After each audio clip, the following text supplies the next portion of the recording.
ఇప్పుడు 105 సహస్రారాం భుజారూఢ.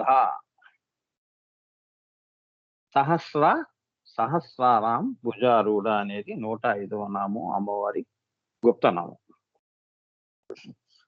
శ్రీనాథ్. ఆ జజ గుప్తనామంలో సహస్రారాం భుజ రూఢలో ఆ జ జ 2 జాలు అమ్మవారు ఆ జ జ. ఇదంటే తెలుసుకోరా అంటుంది అమ్మవారు. చెప్పు తల్లి వినయంగా అక్కడ అమ్మవారి దగ్గర కూర్చుంటే. అంటే బ్రహ్మ అయి పుట్టినదని అర్థం. బిందువు అంటే పరాశూన్యంలో బిందువు బ్రహ్మస్వరూపిణిగా బ్రహ్మ విష్ణు మహేశ్వరుల స్వరూపముగా జ అంటే ఏమిటి? జనని. జ అంటే పుట్టుట. ప్రజ అంటే పుట్టటము, పుట్టిన వాళ్ళు, ప్రజలు. జానించి వచ్చారు. జనించటము, జన్మించటము. చూసారా? ఆమె ఎక్కడి నుంచి పుట్టింది? మన సౌందర్య లహరి. ఆమె అక్కడి నుంచి ఆమె బ్రహ్మ అయింది, బ్రహ్మాణి అయింది. ఒక ఆ అమ్మవారు అంటే పరాశూన్యము ఉల్లలిత లలిత అయి అమ్మ అయి అమ్మ నుంచి ఏమవుతోంది? మళ్ళీ ఈ సృష్టిని చేస్తోంది.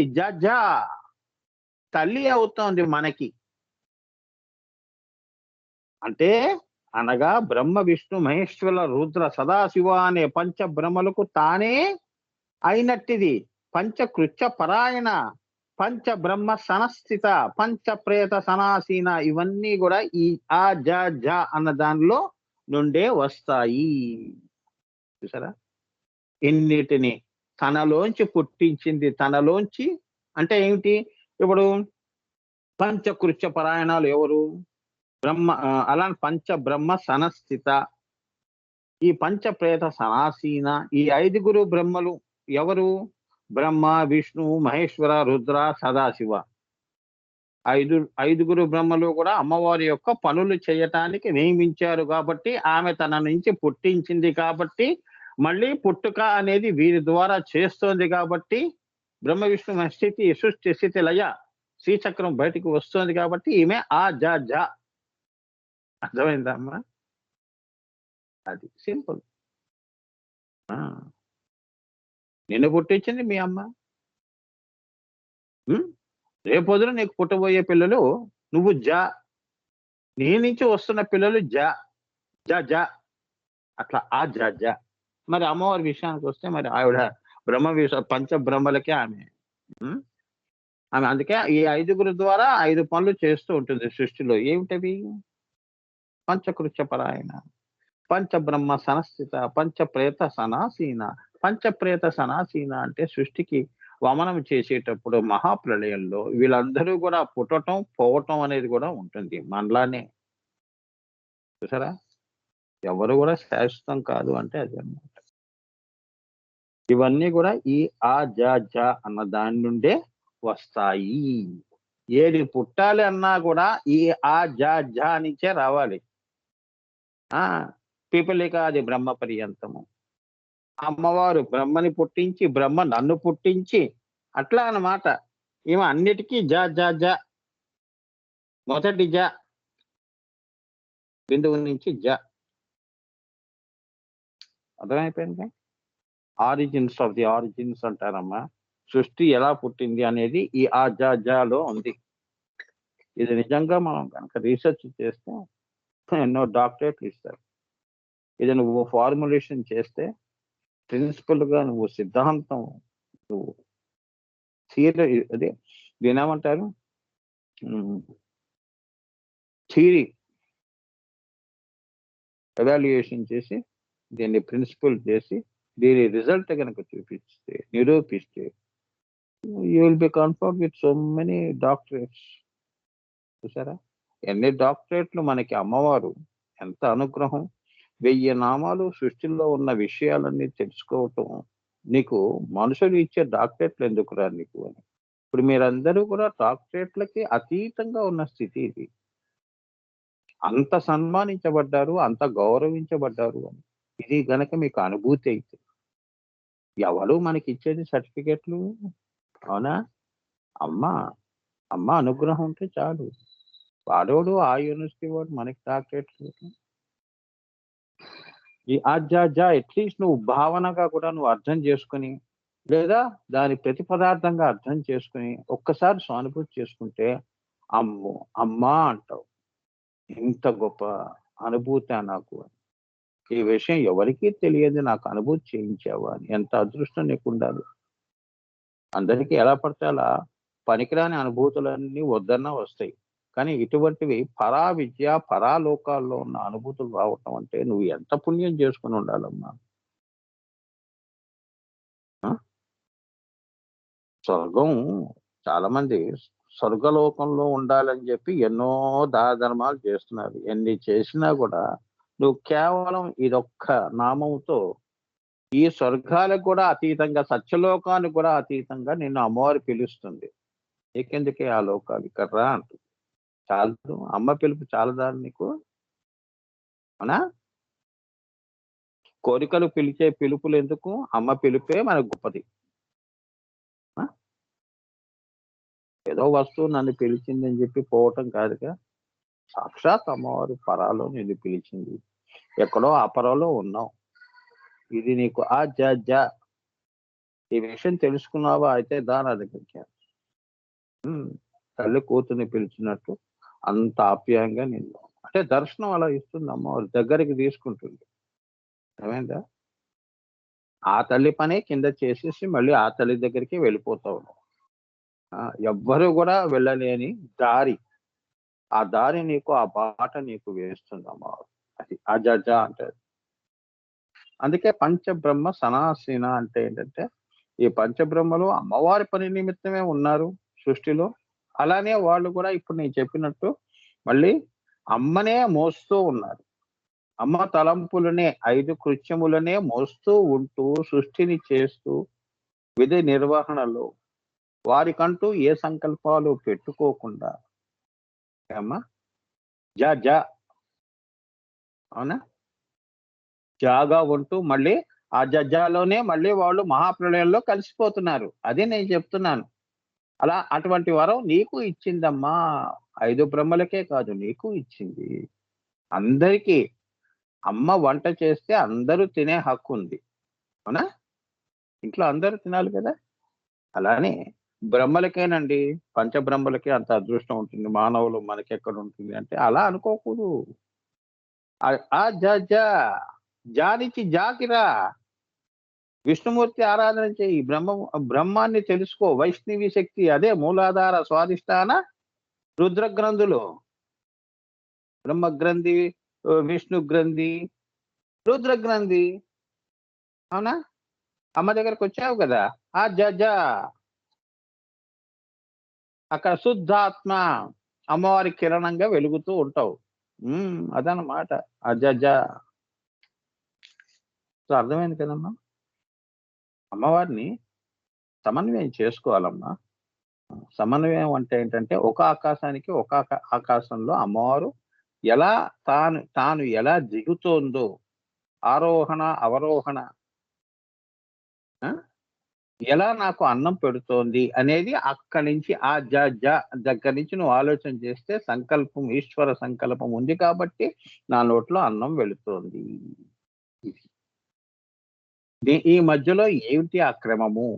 ఆ క్రమము ద్వారా నీకు అన్నం పుడుతోంది అని. ఆ ఇక రెండో నామము అస్త్రారూఢము. అస్త్రారూఢము అంటే ఏంటి? చెప్పండమ్మా. అస్త్రారూఢము అంటే ఏమిటి? అస్త్రారూఢము అంటే అస్త్రములు శ్రీచక్రమునందలి కోణములు, వాటి యందు యోగనీయ దేవతలుగా ఉన్న జగజ్జనని. శ్రీచక్రంలో అన్ని కోణాలే కదమ్మా, త్రికోణాలే కదా! మీరు ఇంటి ముందు ముగ్గు వేసేవన్నీ త్రికోణాలేగా. అవునా? సో, ఆ కోణములు అమ్మవారు అస్త్రములు. కోణము అంటే ఏంటి? ఇప్పుడు మనకి కోణాలేమిటి? ఓం భూ, ఓం భువ, ఓం శువ. సర్కిల్స్ 3 సర్కిల్స్ మనకి. ఈ పరిధిలోనే మనం ఉండాలి. అర్థమైందా అమ్మా? చేపలు సముద్రంలోనే బతకగలుస్తాయి. అలా ఆ కోణముల్లో అమ్మవారు ఉంటుంది. అర్థమైందా? అది శక్తి కేంద్రాలు. ఆ కోణాలన్నీ అమ్మవారి అస్త్రాలు. నువ్వు ప్రకృతికి విరుద్ధంగా వెళ్ళలేవు. చేప ఒడ్డు మీద బతకగలుస్తుందా? బతకలేవు. నువ్వు నీటిలోనే బతుకు. నీ జన్మ అంతే. లేదా వాడు కోసుకొని తినేస్తాడు జాగ్రత్త. మనం కూడా అంతేగా. సో, ఇలా ఓం భూ, ఓం భువ, ఓం శువ, ఓం మహ, ఓం జన, ఓం తప, ఓం సత్యం బ్రహ్మలోకాల వరకు కూడా త్రికోణం వరకు, బిందువులో త్రికోణం వరకు కూడా కోణములన్నీ కూడా అమ్మవారు యొక్క అస్త్రములు. బాణములు. ఇప్పుడు ప్రకృతిలో మనం ఏదైనా చెడు పని చేసాం, లేదా ఏదైనా ప్రకృతికి విరుద్ధంగా ఏదైనా పని చేసాం, ధర్మానికి మనం హానికి తలపెట్టామనుకో, అమ్మవారు ఈ అస్త్రములు ప్రకృతియే నిన్ను శిక్షిస్తుంది. అందరినీ నియమించటము, నిగ్రహించటము అనేది అమ్మవారు చేస్తుంది. అది రహస్యం. ఎవరు ఎక్కడ ఉండాలో, ఎవరు ఎంతవరకు చెయ్యాలి పనులు, కర్మలు అనేది గిరి గీస్తుంది, హద్దులు పెడుతుంది. ఆ కోణముల్లోనే చెయ్యాలి. అర్థమైందా? కర్మలు అలా అందరూ చేస్తారు. కర్మలు మనమే కాదు, 14 లోకాల్లో కూడా అందరూ కర్మల మీదే. కొన్ని సత్కర్మలు, కొన్ని దుష్కర్మలు. పైనుంచి వస్తే సత్కర్మలు. దేవతలు ఎప్పుడు మంచి పనులే చేస్తారు, పితృదేవతలు. మనం భూమి మీద స్థూలంలోకి వచ్చినప్పుడు మనం అన్ని దుష్కర్మలే చేస్తాం. స్థూల దుష్కర్మలు, సూక్ష్మ దుష్కర్మలు, సూక్ష్మతర దుష్కర్మలు. ఆత్మని కూడా మనం చంపుకొని బతుకుతాం, అబద్ధాలు ఆడుకుంటూ. అవునా? ఇవన్నీ కోణములు. ఈ లోకంలో కోణములు. ఆ సర్కిల్ ఓం భూ, ఓం భువ, ఓం స్వ. భూపురాది రేఖలు. బిందు త్రికోణ వసుకోణ దస్వాయుగ్మ మన్వస్త్రణ నాగదళ షోట పత్రయుక్తం ఉత్తత్రయంచ అన్నాడు. వృత్తము అంటే సర్కిల్స్.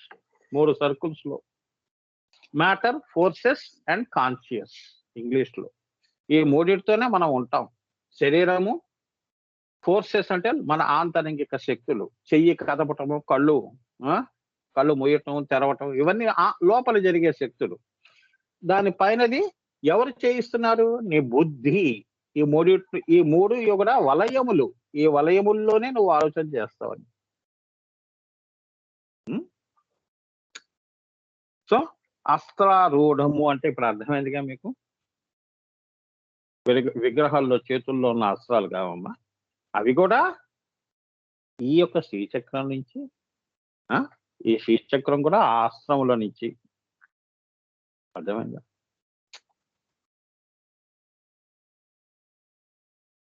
అస్త్రములు శ్రీచక్రమునందలి కోణములు, వాటి యందు యోగిని దేవతలుగా ఉన్న జగజ్జనని. అంటే ఇప్పుడు మూలాధారంలో ఢాకిని అమ్మవారు, ఈమె యోగిని దేవత. ఢాకిని, యాకిని, వసిని, ఇలా అమ్మవార్లు ఉన్నారు కదమ్మా. పంచభూతాల్లో అమ్మవార్లు ఆగ్నేయ చక్రం దాకా ఉన్నారు కదా. ఈ కోణాల్లో ఉన్న నివసిస్తున్న యోగిని దేవతలు ఎవరైతే ఉన్నారో వారందరికీ ఈ తల్లి నుంచి ఈమె యోగిని దేవతలుగా ఉన్న జగజ్జనని. ఆమె అమ్మవారు, ఢాకిని అమ్మవారు. అమ్మ పాదాలు పట్టుకున్నావు అనుకో, సరేలేరా, ఒక భూపురాన్ని దాటిస్తాను. ఇంకా నువ్వు సంకల్పరాహిత్యంలో ఉన్నావు. సరే. రెండో అంటే సిద్ధి, అంటే మూలాధారాన్ని దాటిస్తుంది, జాగృతమై స్వాధిష్టానంలోకి వస్తుంది. అక్కడి నుంచి మణిపురంలోకి వస్తుంది ఈ శక్తి, కుండలిని శక్తి. ఈ ముగ్గురు దేవతలు ఢాకిని, వసిని ఇలా ఉన్నారు కదా అమ్మవారు. ఈ ముగ్గురు దేవతలు ఆశీర్వదిస్తే నువ్వు ఏంటంటే కింద భూతత్వము, జలతత్వము, అగ్నితత్వము, జలతత్వము, ఇంకా నువ్వు ఆకాశానికి పంపిస్తున్నాను రా విష్ణు గ్రంథి వైపు. ఈ వలయాలు దాటావు. యోగిని దేవతలు ఎవరైతే ఉన్నారో నా అంశ దేవతలు, నా రూపాలు, వారు సంతోషించారు. నేనే చెప్పాను. నేనే అనుకున్నాను. నిన్ను పైకి తీసుకురావాలని చెప్పి, నువ్వు విష్ణు గ్రంథిలోకి రా. హృదయ స్థానంలో ఉన్న అమ్మవారు ఎవరు? అదనమాట. అక్కడ అమ్మవారిని ప్రసన్నం చేసుకొని, రుద్ర గ్రంథిలో యాకిని అమ్మవారో ఎవరో ఉన్నారు. చెప్తాను. ఆ వరుస చెప్తాను. ఆ అమ్మవారిని ప్రసన్నం చేసుకున్నావంటే వీళ్ళు యోగిని, గణ సేవిత. ఈ అమ్మవార్లందరూ నిన్ను అనుగ్రహించి పైకి పంపిస్తారు.